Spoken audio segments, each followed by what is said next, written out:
Tonight on Joy News Prime, as pressure mounts for a lockdown to be imposed to curb community spread of the COVID-19 pandemic, President Akufo-Addo says economic and social costs will first have to be weighed.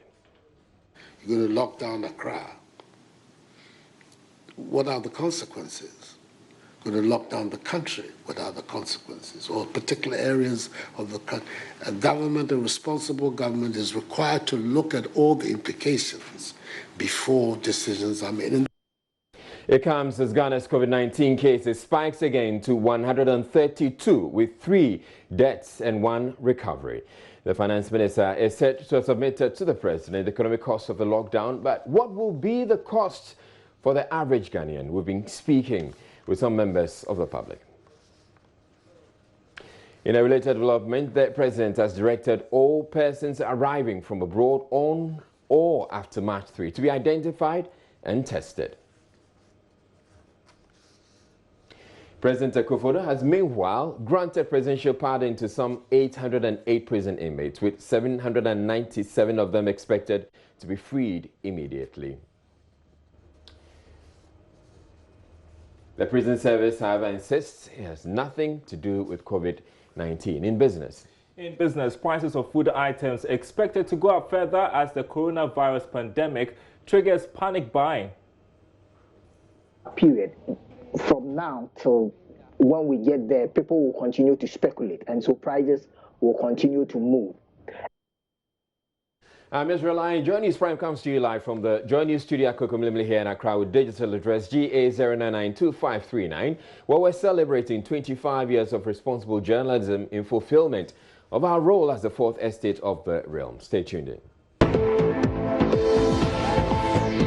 President Akufo-Addo says government will first have to weigh the economic and social costs of the lockdown of the country before any such decision can be taken. The president's comments come as pressure mounts for government to impose total restrictions on the movement of persons to help prevent further spread of the COVID-19 pandemic, which has so far claimed 3 lives in Ghana, as the number of confirmed cases hit 132. The Ghana Medical Association only Wednesday called on the president to impose a lockdown. The Trade Union Congress, which has already called for the imposition, told the president at a meeting at Jubilee House the risk of further spread remains high. It takes a lot of courage for you to close down universities, schools, and so on. In that statement, we did not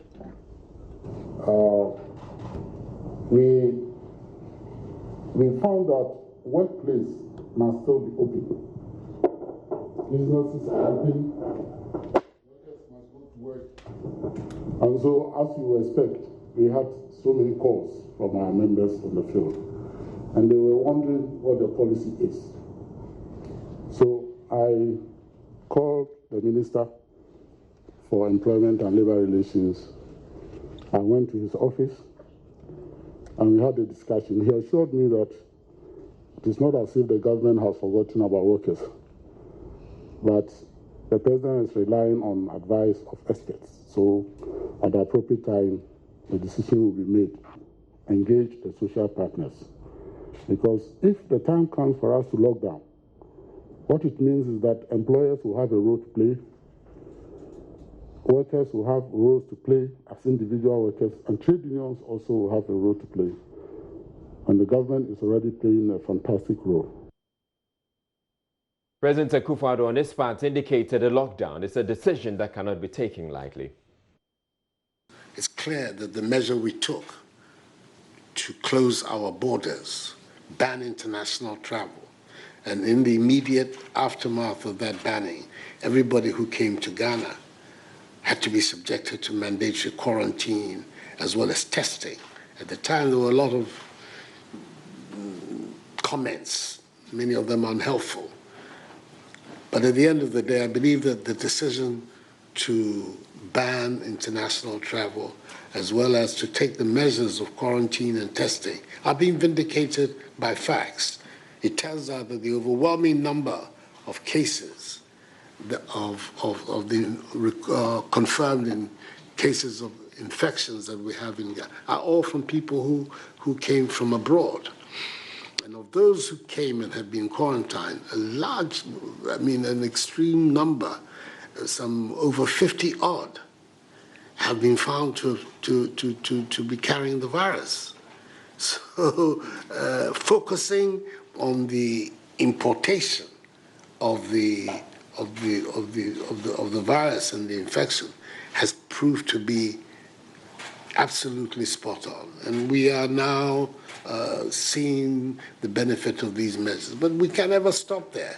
We have to constantly look at whatever additional measures are there that will put us in a strong place to deal with this. Whatever we do, people are talking now in Ghana about a lockdown, this and that.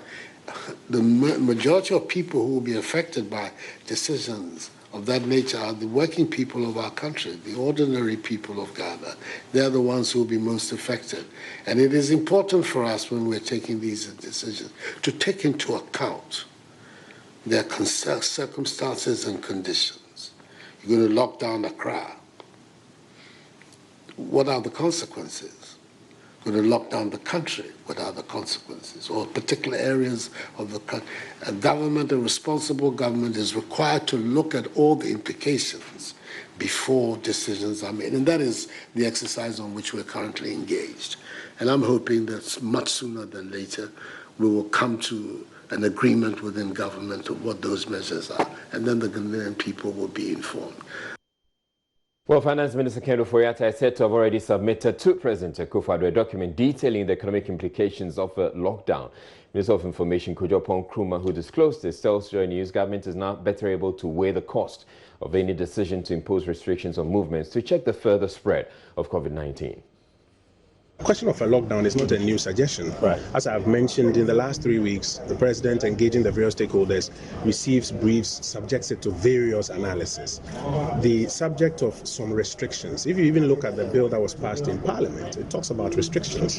Yeah, so the subject of restrictions and which level of restrictions will be optimal has always been on the table. It is on the table. Various scenario analysis come up, like it's been said. If you say you have a lockdown, how do people eat? How do people use sanitation services? How do people do all sorts of things? How does a lockdown potentially in Ghana compare to what it's in Europe, where you have a different address system and all sorts of things? So all of those analyses have been done. It is on the table.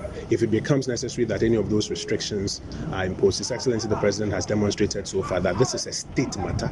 He takes it with all the level of seriousness, but listens to all the dimensions before arriving at a decision, and he will do well by the people of Ghana. No, we understand that the President is engaging or has engaged the Finance Minister to look at the economic implication of a lockdown. I mean, how true is this? About 2 weeks ago, the President instructed the Minister of Finance and the Ministry to prepare an economic analysis document on the various scenarios of being hit by COVID-19. Okay. That document has been around for a while now. It keeps being recalibrated depending on the numbers and the scenarios that are coming up. But we have clarity on what it may cost us in terms of growth, in terms of revenues, etc. And he has mentioned a bit of it even to Parliament. The other dimension is that some of the interventions that you want to introduce will have implications on sections of the population or sections of the economy. How do you mitigate it? Again, I do know that as at yesterday, the Minister responsible for finance and the economic management team had the opportunity to engage on some of those numbers. And most likely by Friday, he may have to come to Parliament. He may by Friday have to come to Parliament and explain if indeed government has decided to introduce some more economic measures beyond what has been done, what it means for the fiscal position for growth. The Information Minister also says the President has directed that all individuals who came into the country from abroad on or after March 12 be identified and tested for the COVID-19. He says they are to be tested as has been done with those who arrived on Saturday night, out of which many positive cases have been detected.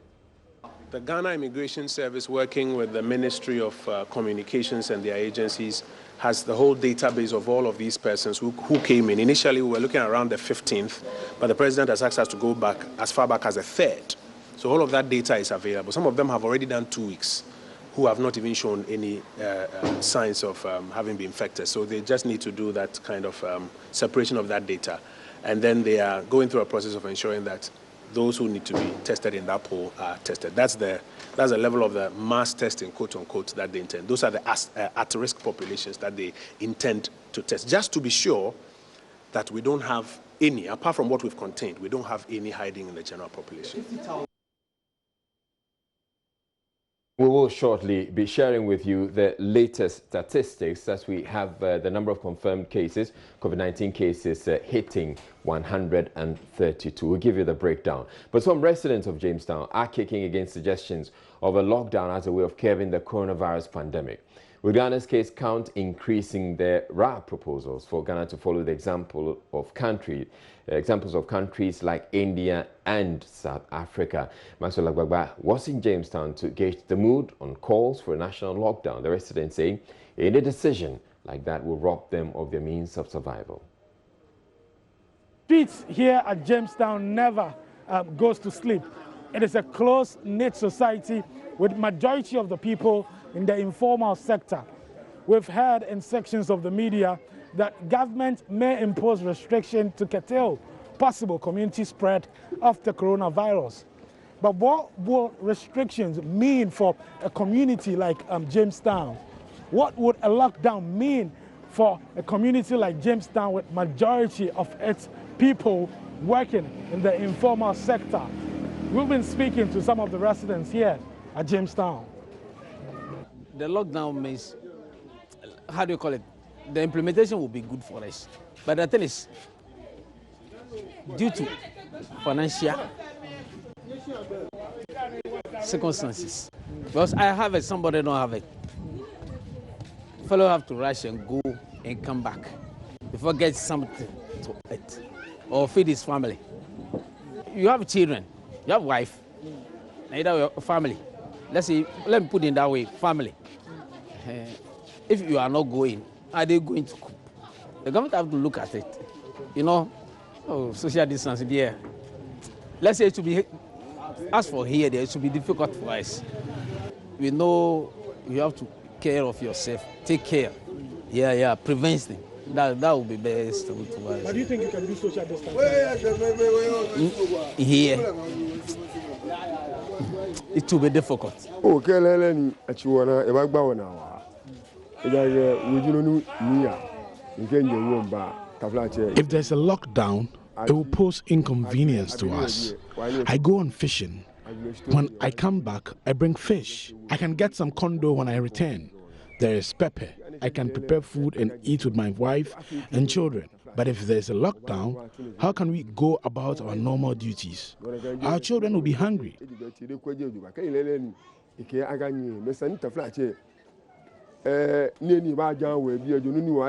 government must take a second look at the suggestions. If the government finally decides to impose a lockdown, it must support us with food for our wives and children. A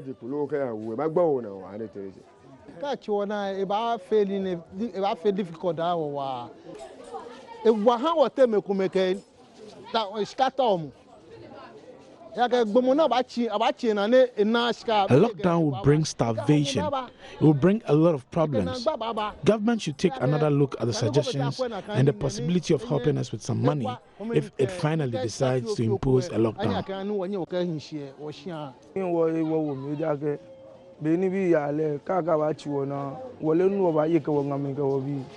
If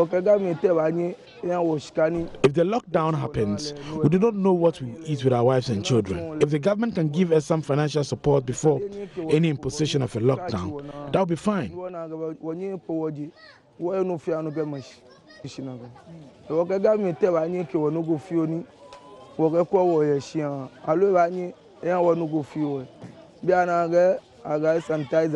We have been told to use hand sanitizers. We do not have money to buy them. They asked us to use soaps. We do not have the money. The tap is also not flowing. Where we get our water is far from here. But if we will get some form of support from government, we can agree on the lockdown. I'm a tailor. I have not been to work the whole of this week. Well, Hannah Dami has also been finding out from some petty traders their survival strategy should the option of the lockdown be implemented. And most of them say they'll go hungry. The head porter, the cobbler, the rubbish collector, and many alike all rely on their daily income to enable them put food on the table, as well as cater for their families. Should there be a lockdown in Ghana as a result of COVID-19? What will be their survival strategy? That is what I have set out to find today. The water distributor. I'm today, I'm going to say, if it's ABI, if it's next week, may lockdown. But maybe, you know, the new president in Yabi. This is a lockdown, in your secret of the Yabi, a bit in the near Fiamma, a bit in the Yafiam. Say, ABI, a single there. And then one city warm. He is saying that he has heard there might be a possible lockdown, but he does not agree to that decision. Why? Because first, he is married with children, and there's no way he can stock food to enable them get fed during the period of the lockdown. He adds that he is a water distributor, and a lot of communities in the Greater Accra region do not have access to potable water. And so he has to distribute the water to be able to fend for himself, and the people who do not have access to water can also have access to water through this. Should there be a lockdown, he's asking, how will the people get access to water, and how can he also get his daily bread? Lockdown, I see it. Say lockdown.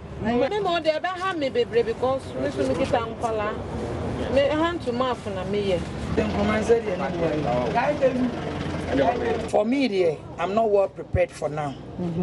But Sabani critical, I have to get prepared because I'm a situation I am.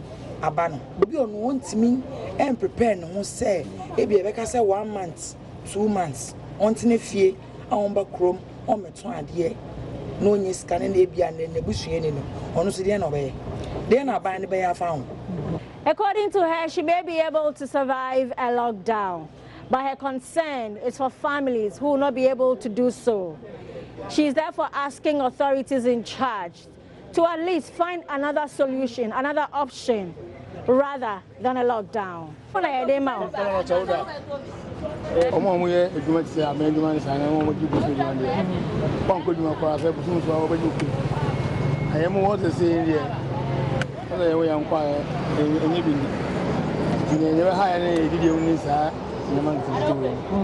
The coconut seller is saying that he fully supports a lockdown, but he has some concerns. What are they? He thinks that a lockdown will mean no daily bread because he has to sell coconuts on a daily basis to be able to fend for himself and his family. Okay, I lock it down. I better make a crash.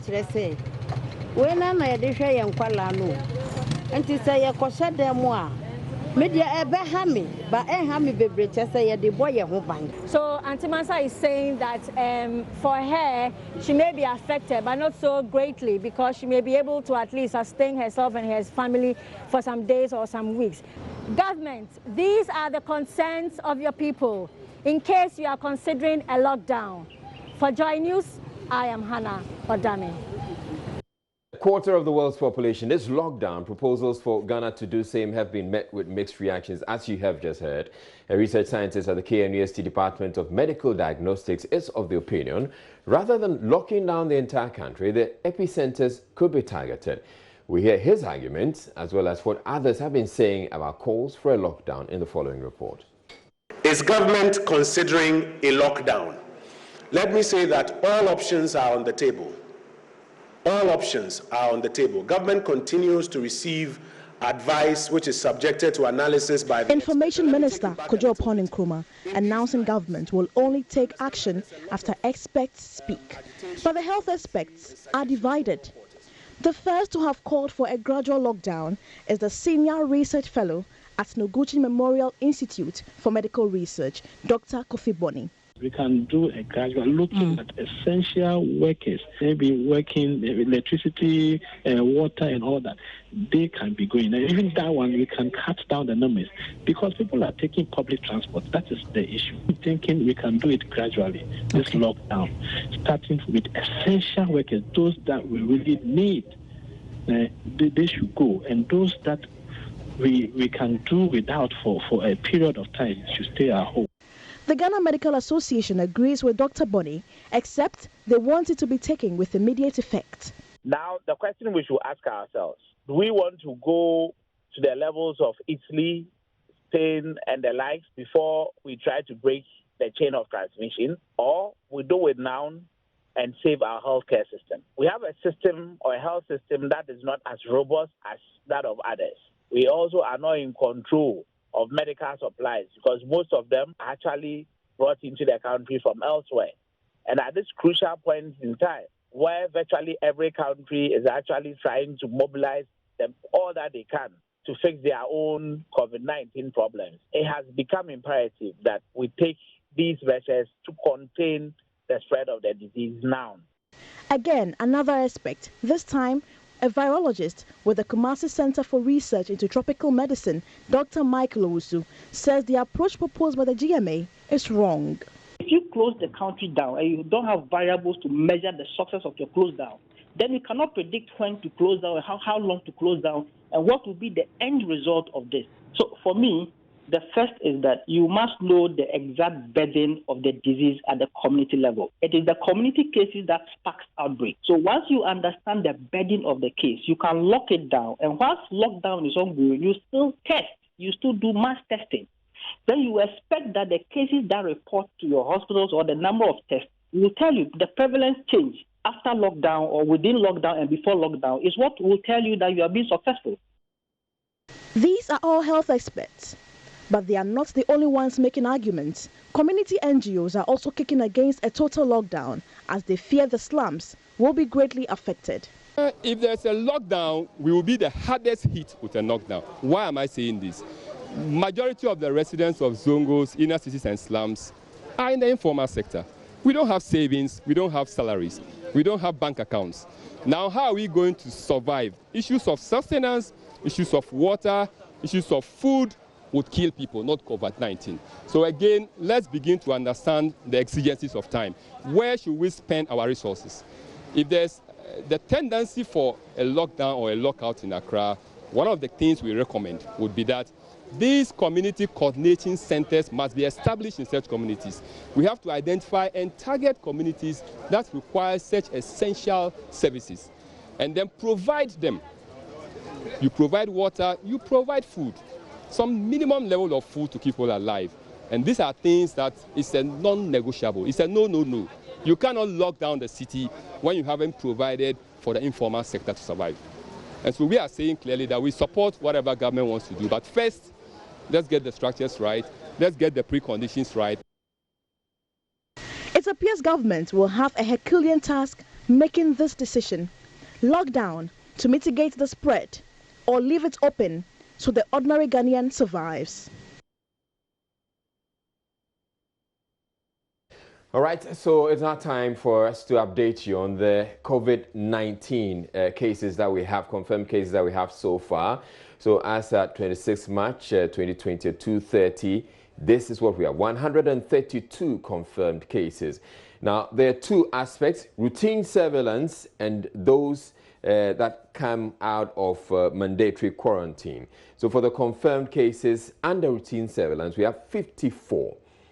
Recovered 1, which is the good news, the very good news that we have. Responding to treatment, which is also some very good news, we have 49 of those. Those in critical conditions, we have 1, and then we have 3 deaths. Now for the mandatory quarantine, this happens to be the returnees, those who returned from abroad and were sent into mandatory quarantine. Now, 78 of them have been confirmed as having COVID-19. Now, none of them has recovered. 78 of them, as many as have been confirmed, are responding to treatment. Those critical, 0, and there have been no deaths recorded amongst those who are in mandatory quarantine. So this is what we have, the picture as we have right now. The very good news we have is that 49 of them, another 78 are responding to treatment, and we also have 1 person who has recovered. We're taking a break here on Joy News Prime, but still ahead, prices of food items expected to go up further as the coronavirus pandemic triggers panic buying. That's coming up in business. From that period, from now till when we get there, people will continue to speculate, and so prices will continue to move.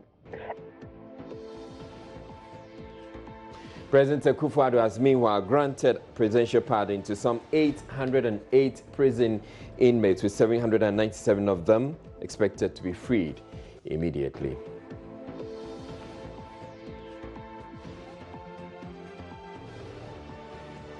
For the people who are supposed to be released, when are they supposed to leave? With immediate effect.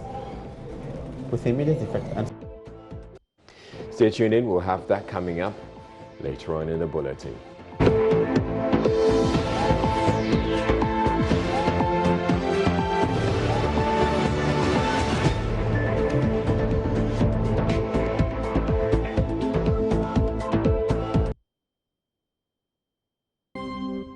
You're watching Joy News Prime. Hello, welcome to the business segment. My name is Darryl Kwao. Now, with the uncertainty presented by the outbreak of the coronavirus, prices of food items on the market have seen an increase.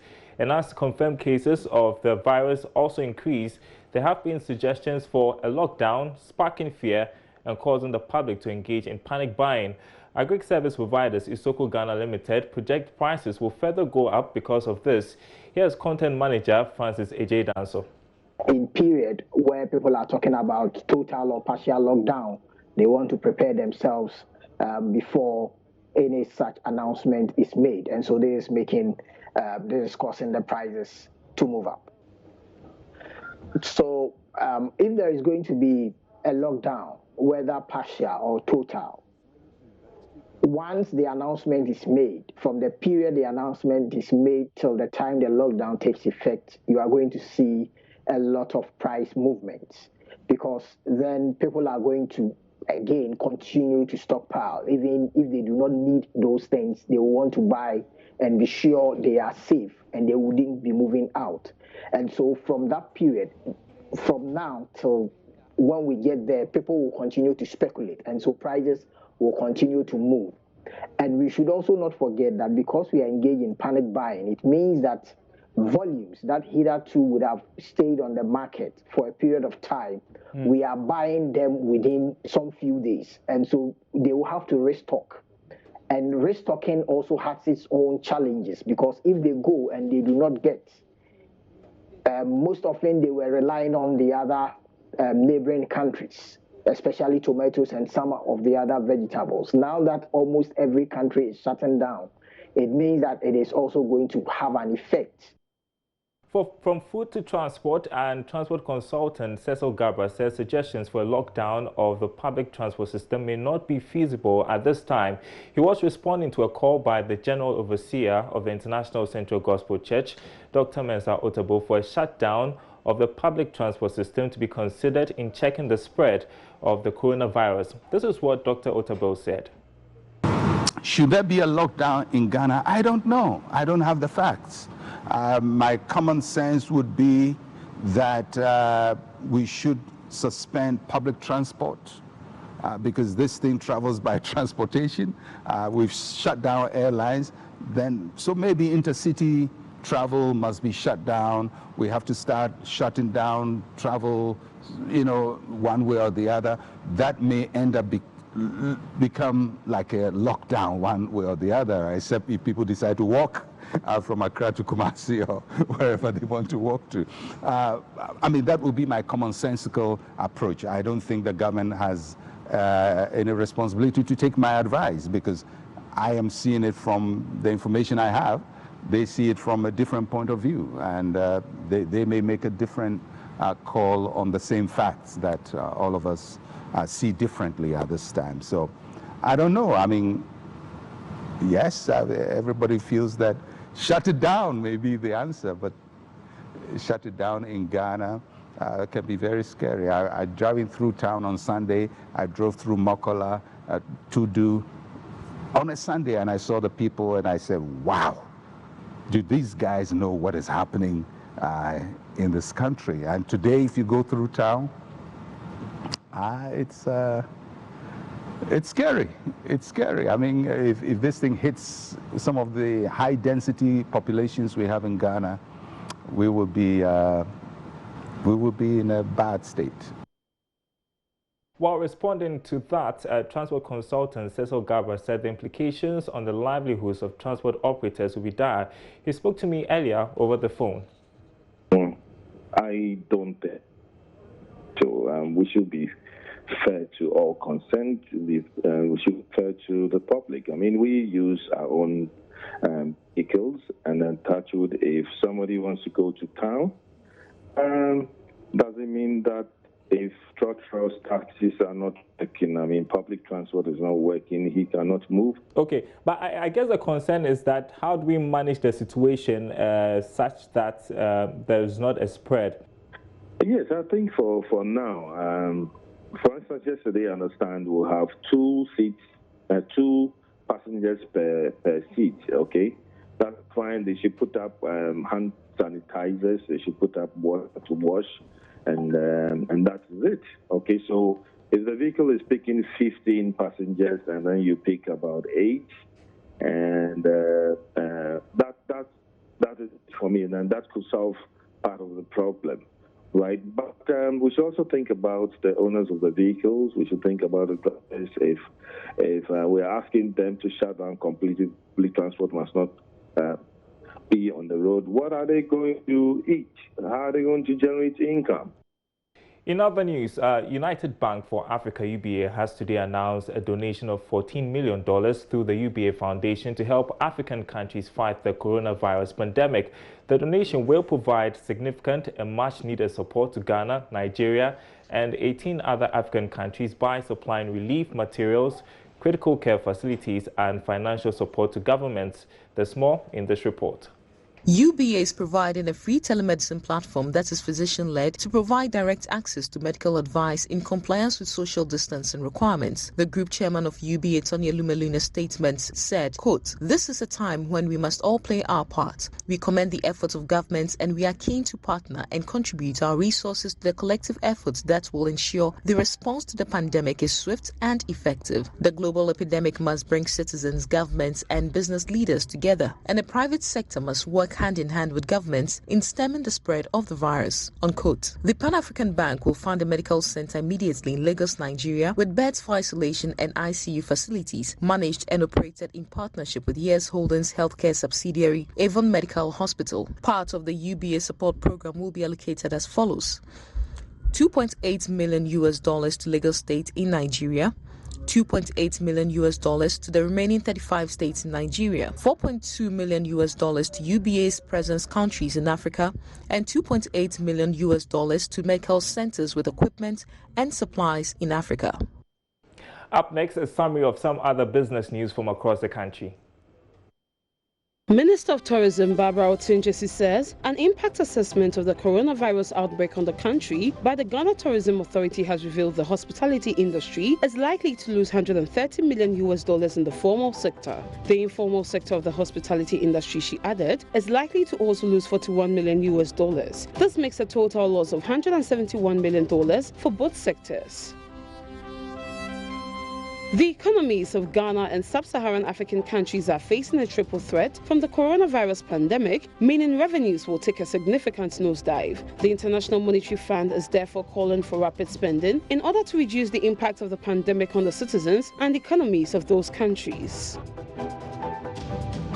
Traders in the Central Business District of Accra have expressed divergent views about a possible lockdown of the country as a measure to help fight the spread of the COVID-19 pandemic. While some of the traders think a lockdown would be good to help slow down infection of the virus, others said the impact would be too heavy for them and their families.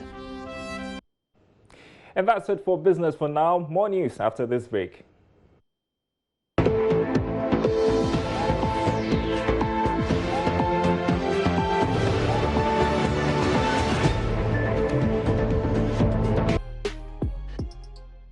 Showbiz, and Becky Alvin Tracy is here. Hello to you. How are you doing? I'm well. How about you? Fine, thank you. We're still on the COVID-19. When you come on Showbiz, you sound very calm. Yeah. I am calm. I'm a calm person. You know. So today, we're still talking about COVID. We're at 132. 132, one death, and fortunately, well, 3 deaths, sorry. Yeah. And 1 person has recovered. And we bless God for that. But the people who are still, you know, calling out for celebrities and everybody else to adhere to all the precautions and all the protocols that is involved. And one person from Tanzania, he's a musician. Right. He's been talking to us here, and the situation in Tanzania is not different. My name is Nedi Music from Tanzania, Fine Boy CEO, and I'm here to talk about coronavirus in our country. Now we almost have 7 days since the president, announced that we have corona in Tanzania, and it's really bad, not from Tanzania, but it's worldwide now.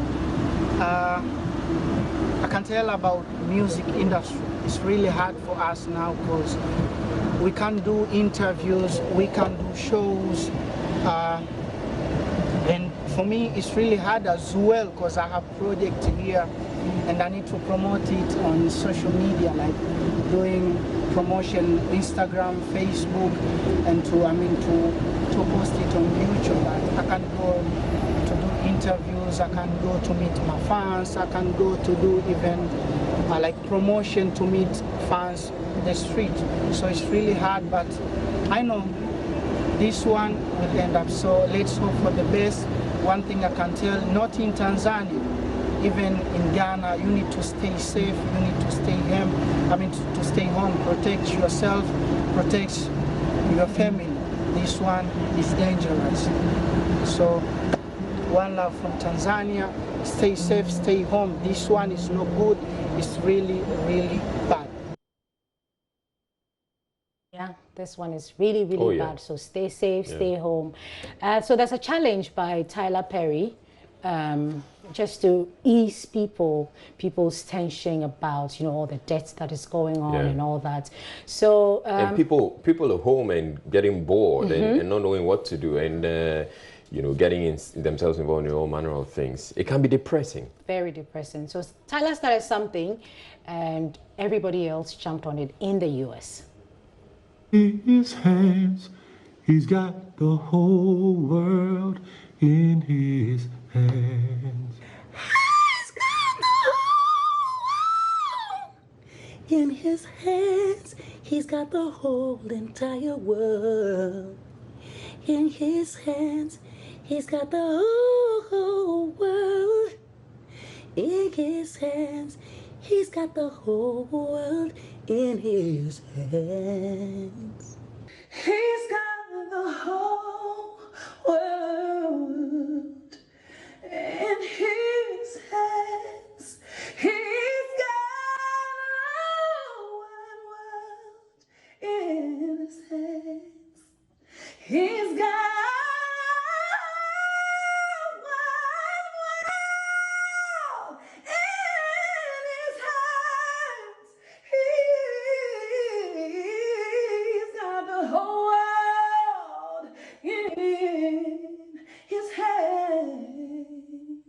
He's got the whole world in his hands. He's got the whole world in his hands. He's got the whole world in his hands. He's got the whole world in his hands. In his hands, he's got the doctors and the nurses. In his hands, he's got the whole world in his hands.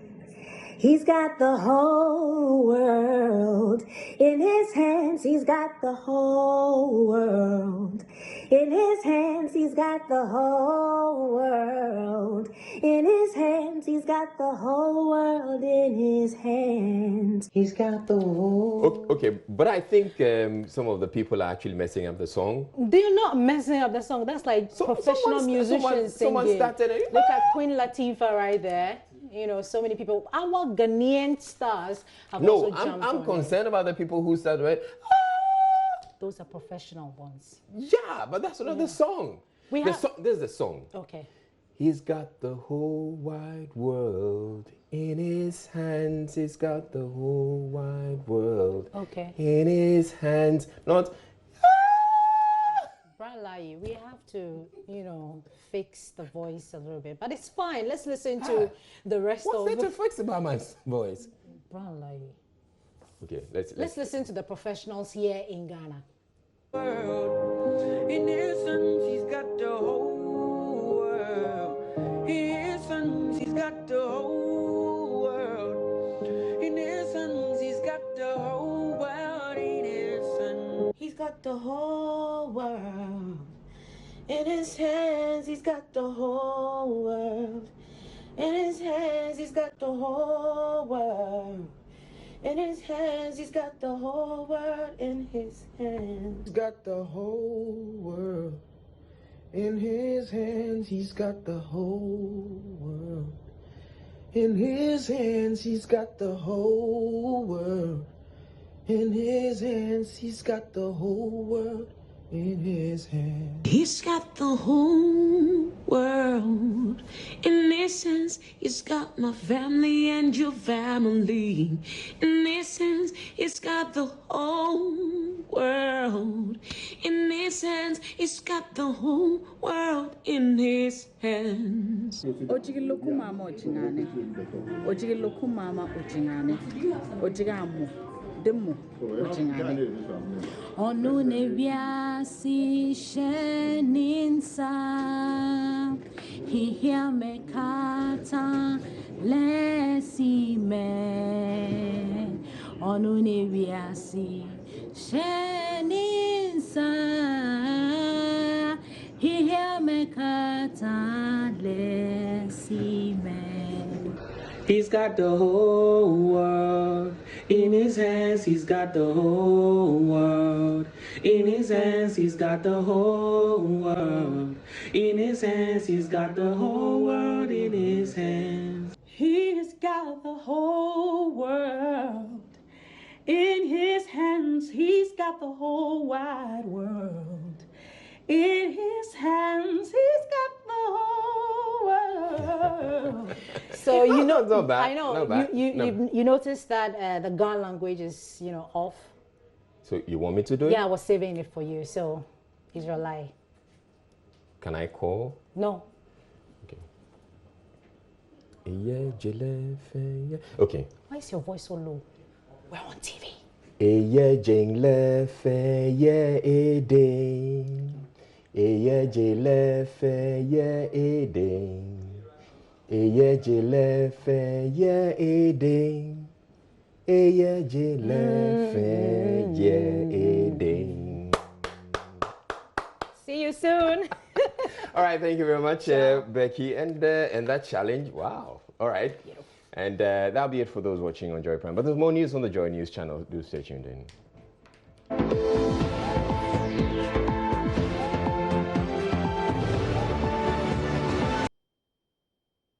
Now, the prison service has described as timely a presidential pardon which will see nearly 800 inmates released from jail.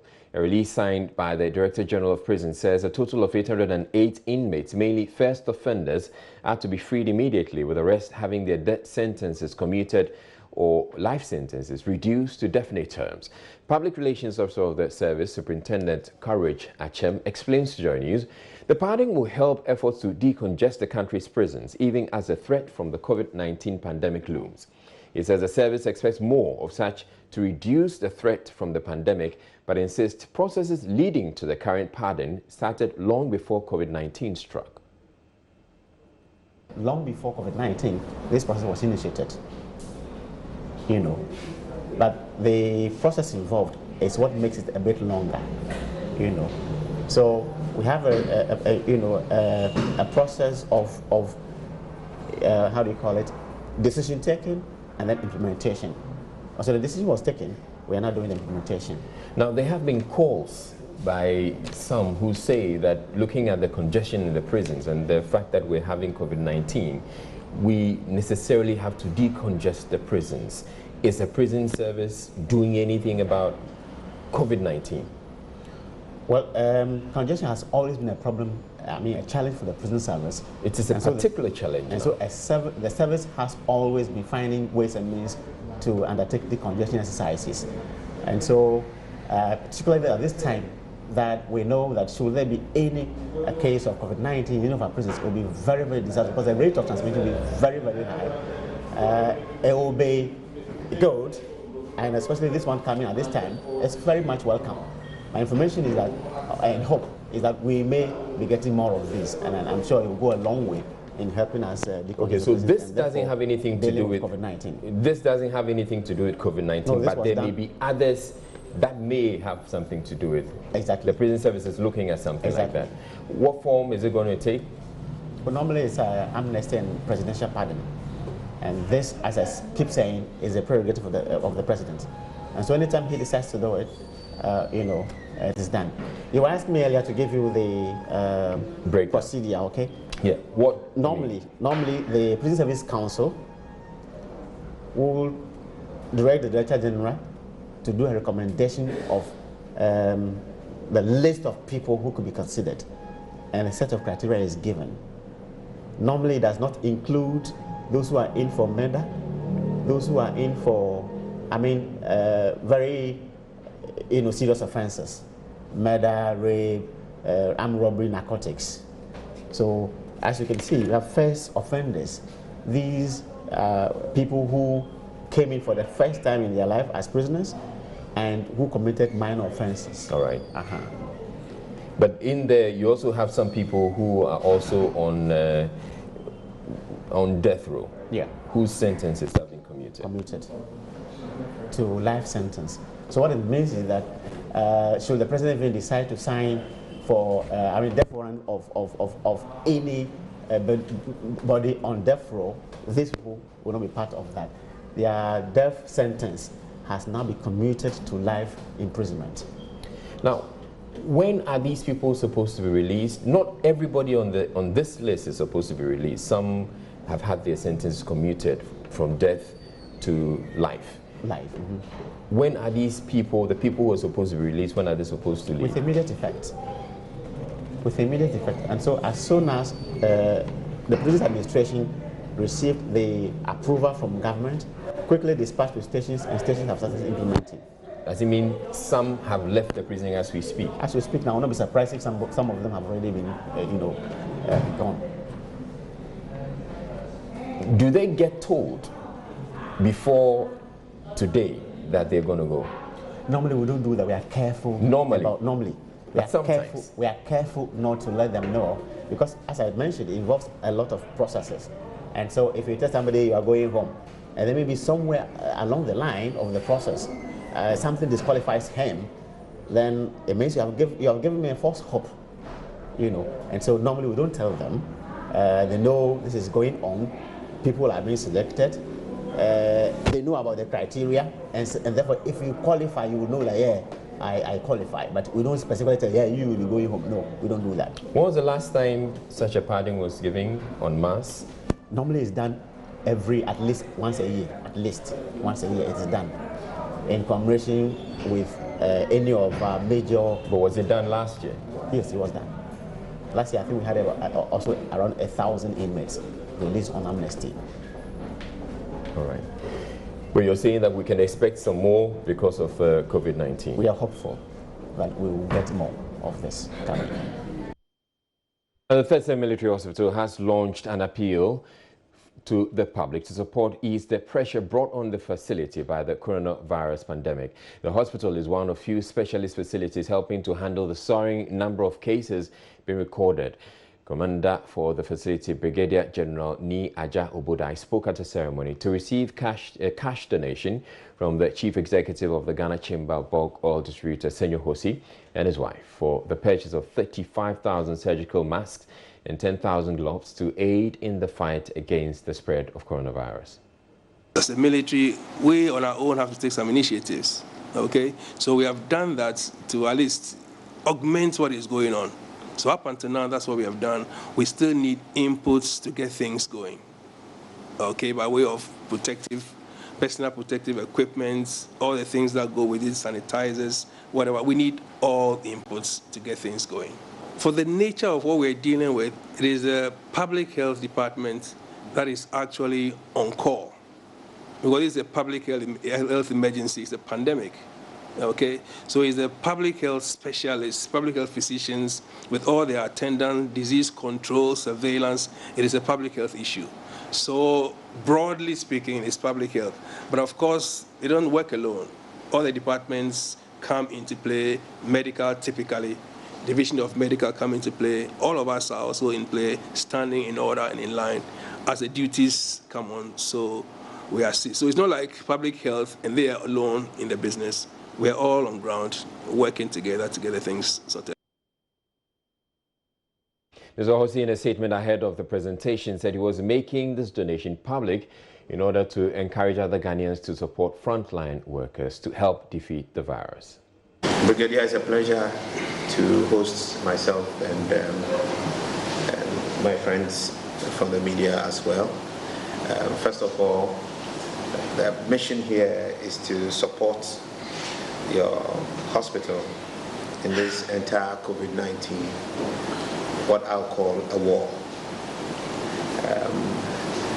It's a major war because it's a major threat to the lives of the entire country and the sustainability of this entire country and the world as a whole.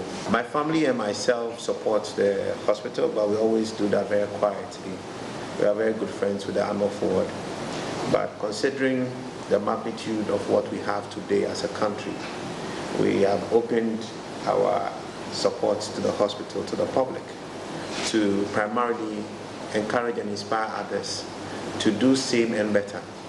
It is time that Ghana needs its entire citizenry to put every single resource on the table to help sustain us as a country and win the war against COVID-19. Some of my friends in the corporate sector have been concerned, and they sometimes refer to government's commitment. But I think that it's time for us to ignore what we think a government should be doing and not doing, what a citizen should be doing and not doing, and rather ask of ourselves what as Ghanaians we can do for our country. As the second leg of the nationwide disinfection of market centers takes place in Kumasi Friday, questions are being asked about the decision by authorities to cover selected facilities only. Some traders and other members of the public argue leaving some centers out could limit the desired impact of the exercise. However, the Ashanti Region Coordinating Council says the size of the Kumasi Central Market will delay coverage of other facilities tomorrow. Regional Minister Simon Osei-Mensah indicates the exercise may be extended to Saturday and Sunday to cover more markets, for which he wants residents to stock up enough essentials for the period. Nana Osei-Mensah has been engaging traders and authorities on preparations and has filed this report. 21 markets within the jurisdiction of Kumasi Metropolitan Assembly out of over 200 in the region have been earmarked for Friday's disinfection exercise. It is unclear if markets in the municipalities will be covered, as is the wish of traders who ply their businesses in those facilities.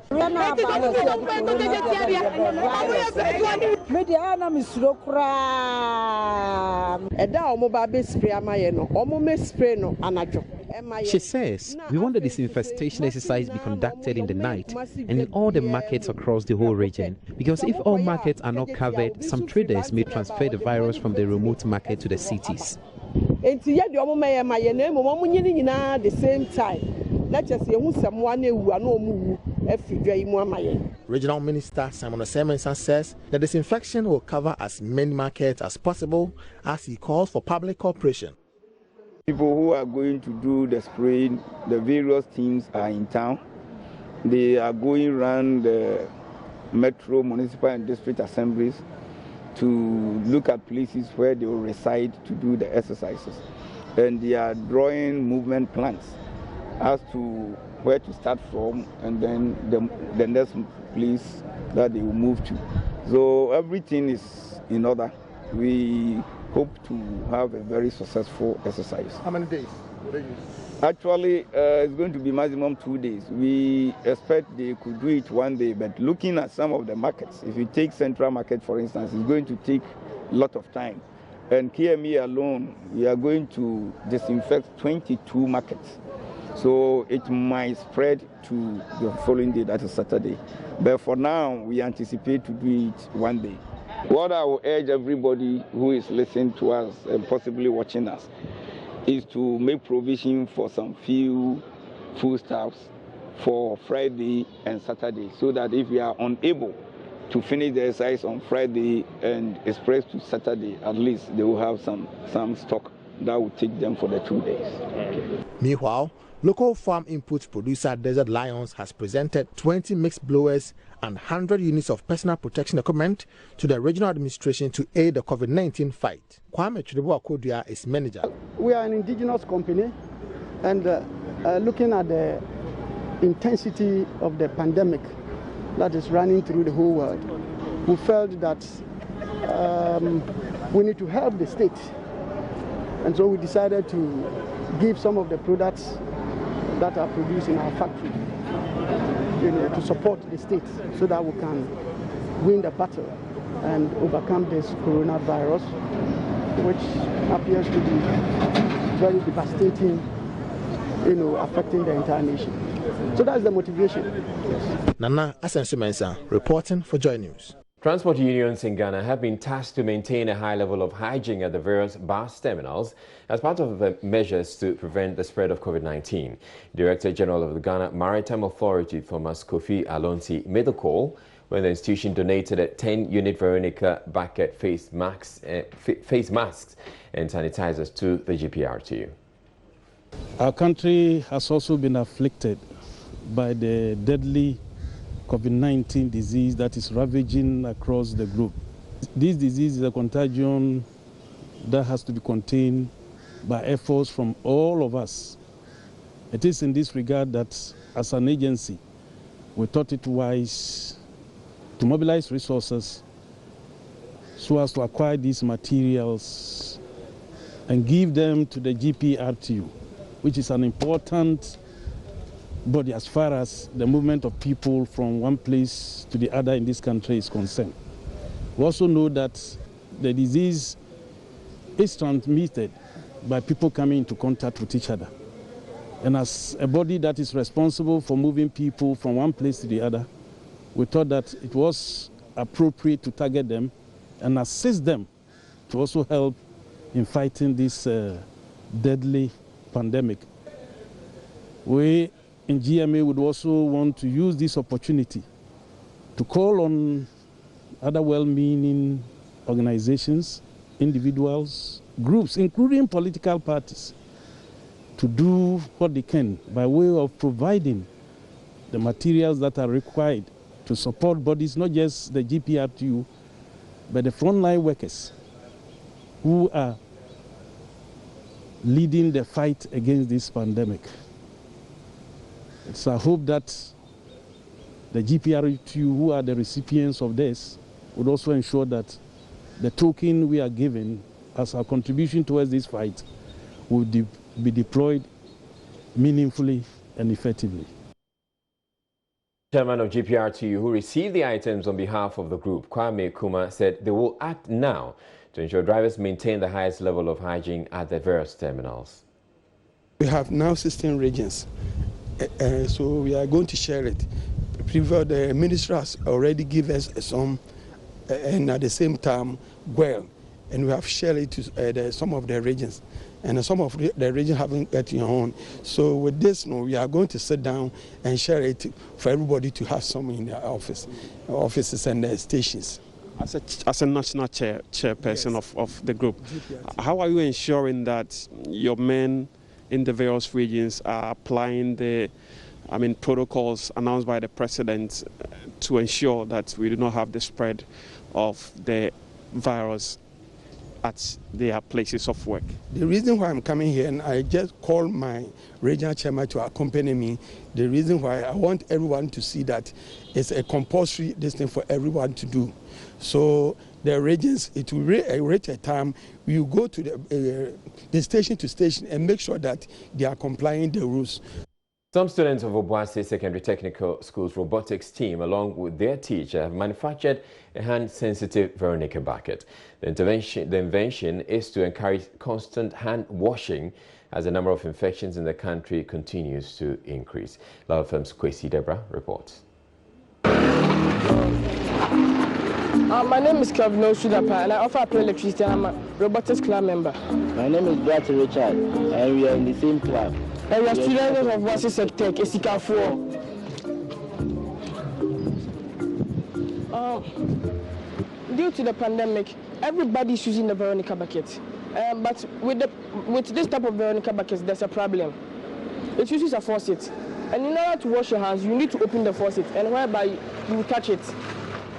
And after washing your hands, in order to close it, you need to touch the faucet again, and which will lead to the spread of the infection.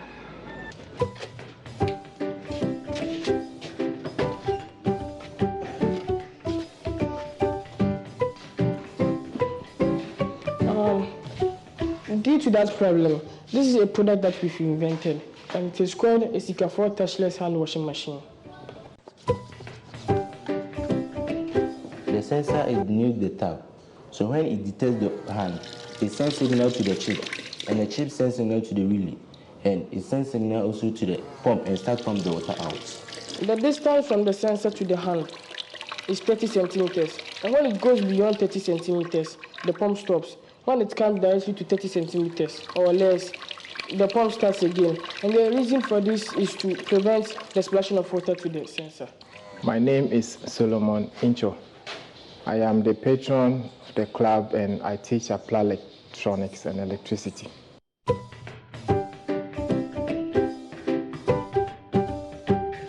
This uses batteries. You can also use adapter for it. The first one we made, it was adapters, so you plug it to the wall and then you start using it. But we did this for the staff, for the teachers. And because we're taking it to the staff, the position, we couldn't get power supply, so we use batteries. And the batteries, we have 2 packs. One pack that runs the electronic part is 5 volts. And the part that drives the motor is 12 volts. The electronic part, it can last more than a week. But the pump side, it depends on the usage, how frequent they use it. If they use it, like if it is on all the time, it can take a day or 2. But the battery is rechargeable. The components, they are not that expensive. The total cost of this is around 200 thereabove. But if you are producing just a single one, the cost is a little bit high. But if you are producing them in large quantities, it comes down. So we are hoping that we'll get funds to produce them in large quantities so that the general public can purchase some.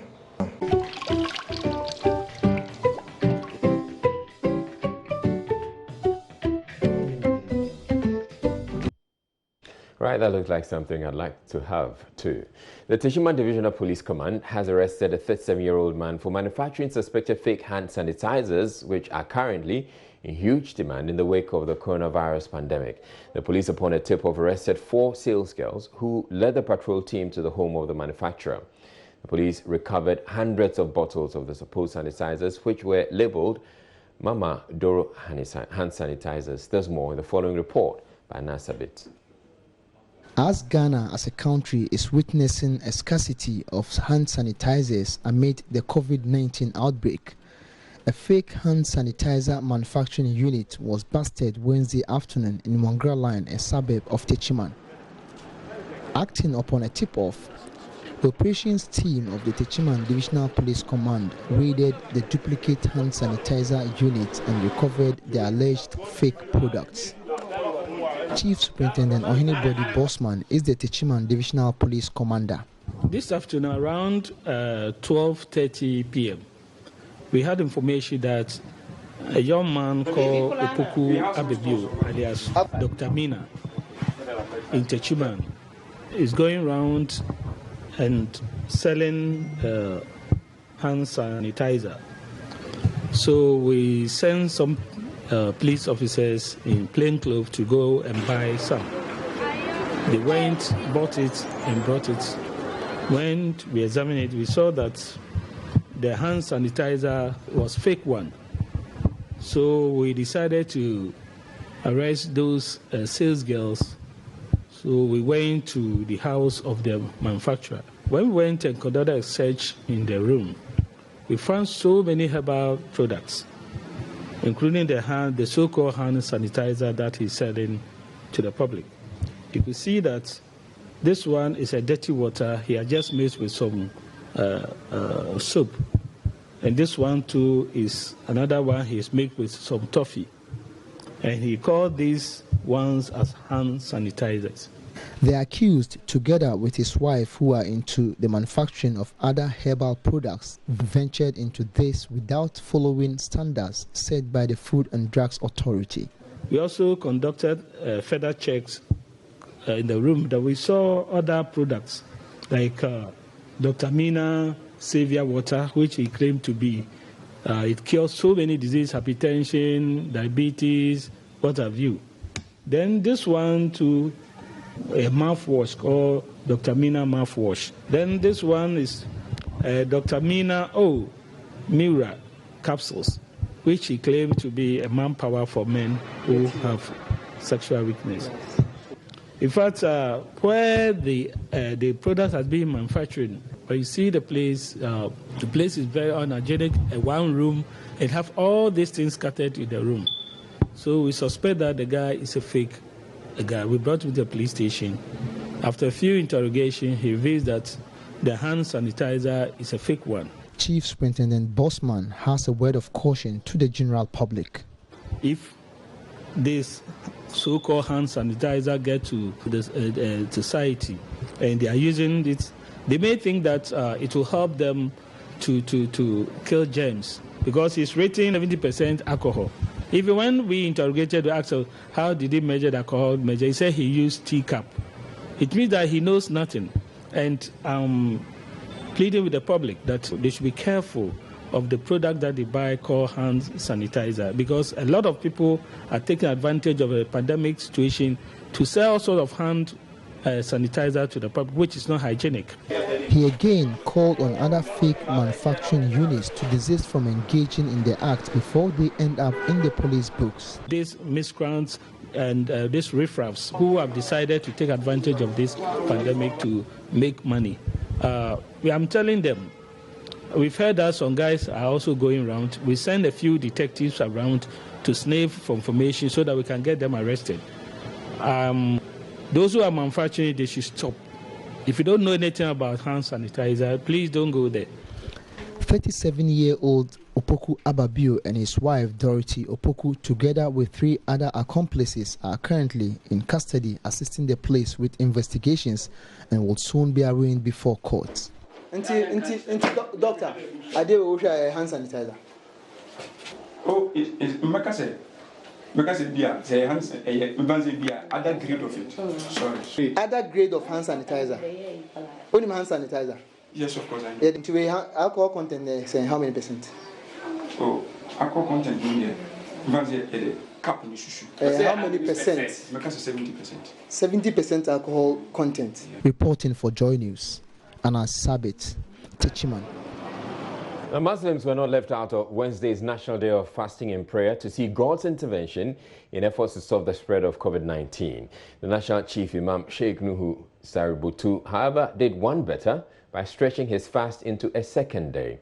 Hosting Joy News' Latif Idris at its residence during Iftar, the National Chief Imam expressed confidence in his application and that of the Muslim community, saying Ghana will not experience the wrath of the pandemic as is being felt in other nations.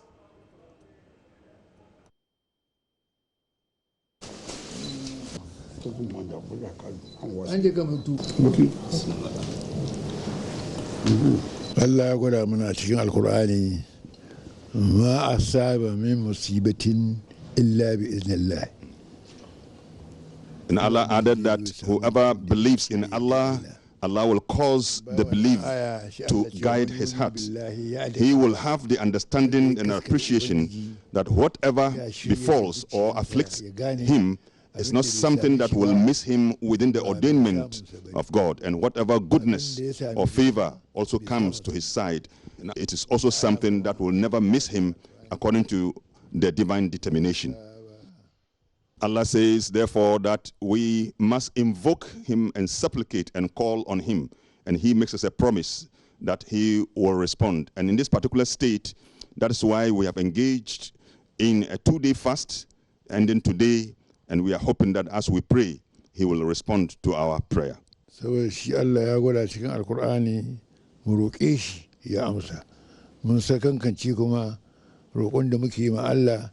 Allah says, therefore, that we must invoke him and supplicate and call on him. And he makes us a promise that he will respond. Allah roƙo Allah na za mu yin nan mu believe mu sakankanci kamar Allah ya amsa roƙon. Saboda shi muna roƙon Allah muna sakankancewa kuma Allah zai rabu domin shi ya ce a roƙe shi ya amsa. Muna roƙonsa kuma mun sakankanci kuma Allah ya amsa roƙon bala'in da ke cikin wannan musiba Allah ya ɗauke muna. The Prophet Muhammad has educated us in matters of prayer and supplication that when we invoke Allah, when we pray unto him, we must pray on the foundation of our certainty that that which we have prayed for will come to fruition. ما لا يكشفه إلا أنت ما لا يكشفه إلا أنت بالسر إذا جاء نصر الله والفتح.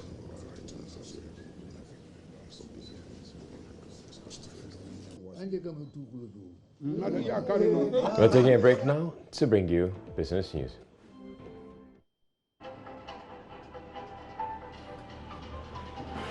Size enterprises form the building blocks of many economies. In times of a crisis like what we are seeing with COVID-19, the operations and sustainability of these businesses are threatened. Banks can act as a lifeline to them, but will they? What about the negative impact of the virus on banks themselves? Are people running for their cash, defaulting on loans already? What can we learn? Alhassan Andani is president of the Ghana Association of Bankers. He has been speaking with my colleague, Philip Namfuri. Talk is talk, but we can actually examine and interrogate the data. Data won't lie. So let us have a classification of what is SME, what is Ghanaian enterprise, and we can easily measure what banks have lent out to these enterprises. It's there. It's evidenced by data. So if anybody says we don't lend to SMEs, that cannot be supported by the data. The other aspect of, especially in this era, and at least we've already had a meeting with the central bank. I mean the Ghana Association of Bankers, and their caution was always make sure you support, especially the other SDIs, because in this era, there's a very easy contagion effect. So for all those SDIs that have relationship with banks, let's ensure that there's some liquidity flow to them, so that they can also keep client payments going uninterrupted. This has already been made clear to us, and for those of us that support these SDIs, we would do so. Look here. There will never be a time X in that we can say that all SMEs in Ghana have gotten all of their fill in terms of credit. It's an evolving business, it's an evolving situation. New enterprises are coming up. They will get support, and they will get support from the commercial banks. Mr. Ndani, is it early days yet to ask if there has been a negative effect on the operations of banks in the country? E.g., people are already defaulting on their loans. People are making unnecessary and excess withdrawals. People are preferring to redeem their investments with you, fixed deposits, short-term deposits, etc. Some are also calling for more loans. Do we have a negative connotation of the virus on operations, or is it too early to tell? It's absolutely too early to tell. In fact, I can tell you up to close of business yesterday, none of these has happened, not within our enterprise. And over the last couple of days, literally every day for the last week, the Ghana Association of Bankers, we've been on a chorus call with each other, just monitoring the situation. None of that has happened. All we're trying and saying is that as an industry, we will keep, we're essential, we're critical. Even where things come to a crunch, we have to be available to provide minimum services, payment services, and ensure that money can flow and people can get essential services. So we will continue to do that. But would it impact us? Absolutely. I mean, business volumes have gone down. I mean, GDP is reported to contract, significantly. If that happens, it will certainly impact us.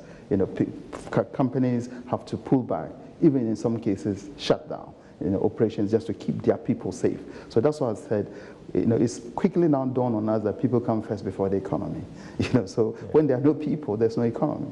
So it's a level, and it's a very sad time, but it's probably made the people agenda even much more. So to the extent that all people can't even attend to their businesses, which is leading to contraction, it's certainly going to impact business level activities, which is what drive banking activities. But early date here to say how much this is. That's why I said in the beginning, our biggest worry is just how long would this go?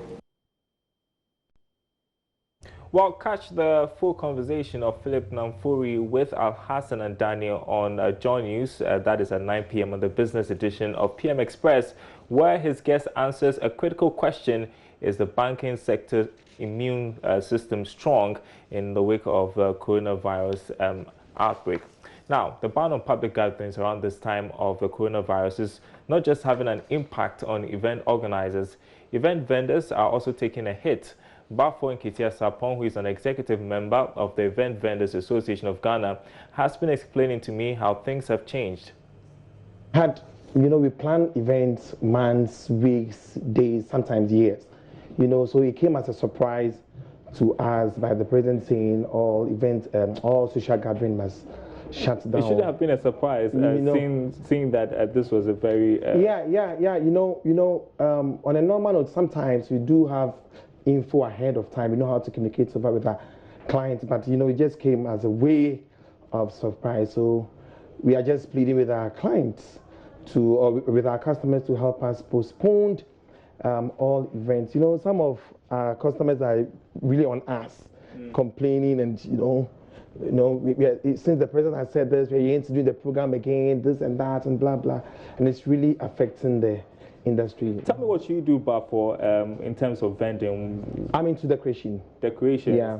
And so tell me about how business was before the ban and what it is now. Oh, business was much, much better. And as I said, we had events ahead of us that, for instance, I had an event 22nd, that was last week Saturday, and about 3 events, all must be cancelled. You can't just do events with just 25 people. I was going to come to that because it wasn't, really it was a ban, but not on small gatherings, so like for groups of 25 or less. 25 wouldn't happen because my workers will be there, the lighting guy will have his workers, the music guys are bringing their workers, so just the number 25 wouldn't work, trust me, wouldn't work. So we are just pleading to... So the trend we are seeing is that more and more people are cancelling events. Yes, and day in, day out. Your request is that they should rather postpone and not cancel? Yeah, they should rather postpone, not cancel, because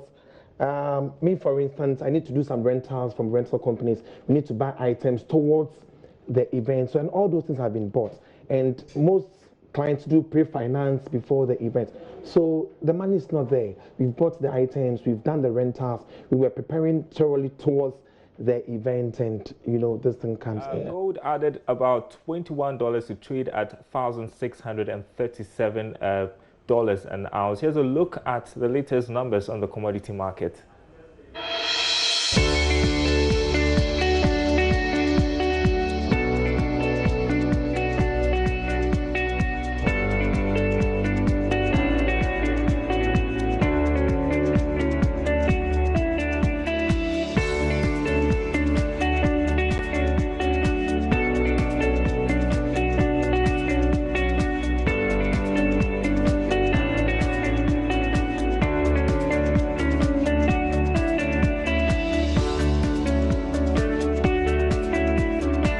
That's it for business tonight. Gary R. Smith will have the latest sporting news after this break.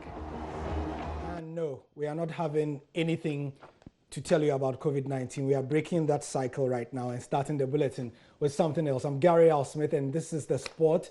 First of all, Heart of Oak have signed a player. Even though there's no football going on, the Capital Giants have decided to go for a defensive midfielder on a 2-year deal. Let me tell you more about this guy now.